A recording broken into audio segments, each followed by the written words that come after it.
Okay, seems like the Mayor of London, Sadiq Khan, is still struggling to implement his ultra-low emission zone expansion because people in London are not obeying. You've still got the Blade Runners going around removing the cameras. You've got the local councils refusing to put up the ULEZ signs. And there's still a couple of other updates as well. But this one is actually a quick update on what's going on. Herd Immunity News reported this been going around obviously London. We've got a couple of photos as well from some of these lampposts and cameras, the ULEZ cameras that have been removed or destroyed. This one, obviously, you can see the wire, the cable has been cut. And the latest update is the number of damaged cameras gone so high that the office of Sadiq Khan are absolutely panicking. So they have obviously introduced these new mobile camera vans who are going around in the name of Transport for London. But they're also facing some difficulties from Londoners who are targeting them, especially local authorities, which we're going to report later on this channel. But what I want to talk about is actually the update on it, because the Herd Immunity News guys said the ULEZ wars. Blade Runners versus Sadiq Khan. We sadly have to report that the number of ULEZ cameras brutally retired by the Blade Runners has likely topped the 1,000 mark. Reports are that London Mayor Sadiq Khan has exploded with ULEZ rage at a growing number of residents joining the Blade Runner movement. That's the interesting thing, because the Met Police and of course politicians went on TV and condemned the Blade Runners, and to basically tell kids, don't try this at home, don't come out to join them. The more they did that, the more local people, especially from South and North London, have been joining the Blade Runners, and they're doing their own stuff in their own local areas. It's absolutely fascinating.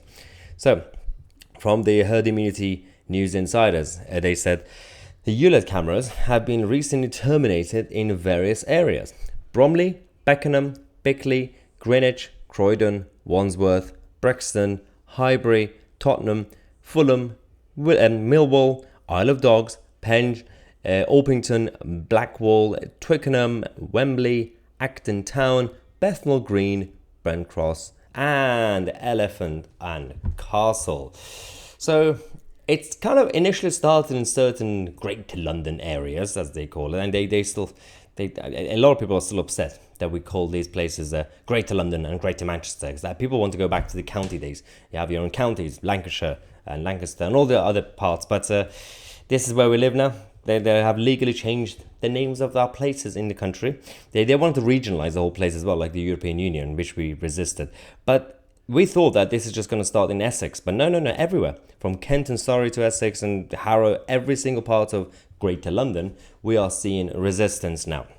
The tiny London mayor has pledged to use all of his resources to catch these criminals in the act, with up to 4 years prison time. Gangs running amok, stabbing, looting and everything else, and mugging, stealing, and Londoners can rest up, as the Blade Runners are public enemy number one to Mr. Khan.